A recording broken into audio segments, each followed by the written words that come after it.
لوہے کے گرزوں سے استقبال۔ حضرت سیدنا عبداللہ بن مسعود رضی اللہ عنہ سے روایت ہے کہ شہنشاہ خوش خصال پیکر حسن و جمال صلی اللہ علیہ وآلہ وسلم نے ارشاد فرمایا، قیامت کے دن زانیوں اور شرابیوں کو دوزخ کی طرف گھسیٹا جائے گا۔ جب وہ جہنم کے قریب پہنچیں گے تو اس کے دروازے ان کے لیے کھول دیے جائیں گے اور عذاب کے فرشتے لوہے کے گرزوں سے ان کا استقبال کریں گے اور ان کو دنیا کے دنوں کی گنتی کے برابر دوزخ میں مارتے رہیں گے،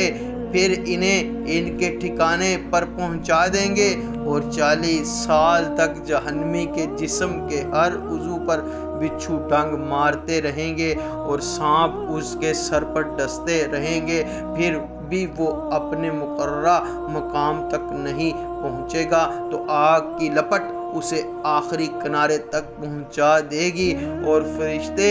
اسے ماریں گے تو وہ جہنم میں گر جائے گا۔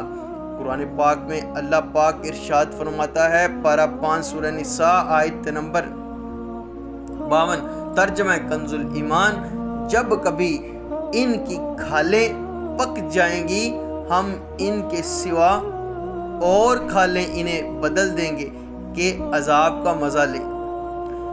پھر وہ پیاس کی شدت سے چلاتے ہوئے کہیں گے، ہائے پیاس، ہائے پیاس، ہمیں پانی کا ایک ہی گھونٹ پلا دو۔ ان پر مقررہ عذاب کے فرشتے جہنم کے جوش مارتے اور کھولتے ہوئے پانی کے پیالے ان کے سامنے کریں گے۔ جب شرابی پیالے کو منہ لگائے گا تو اس کے چہرے کا گوشت جڑ جائے گا، پھر جب وہ کھولتا ہوا پانی اس کے پیٹ میں پہنچے گا تو اس کی آنتوں کو کاٹ دے گا اور وہ اس کے پچھلے مقام سے باہر نکل جائیں گے، پھر آنتیں اپنی حالت پر لوٹ آئیں گی، پھر دوبارہ عذاب میں گرفتار ہوگا۔ تو یہ ہے شرابی کی سزا۔ کر لے توبہ، رب کی رحمت ہے بڑی، قبر میں ورنہ سزا ہوگی کڑی۔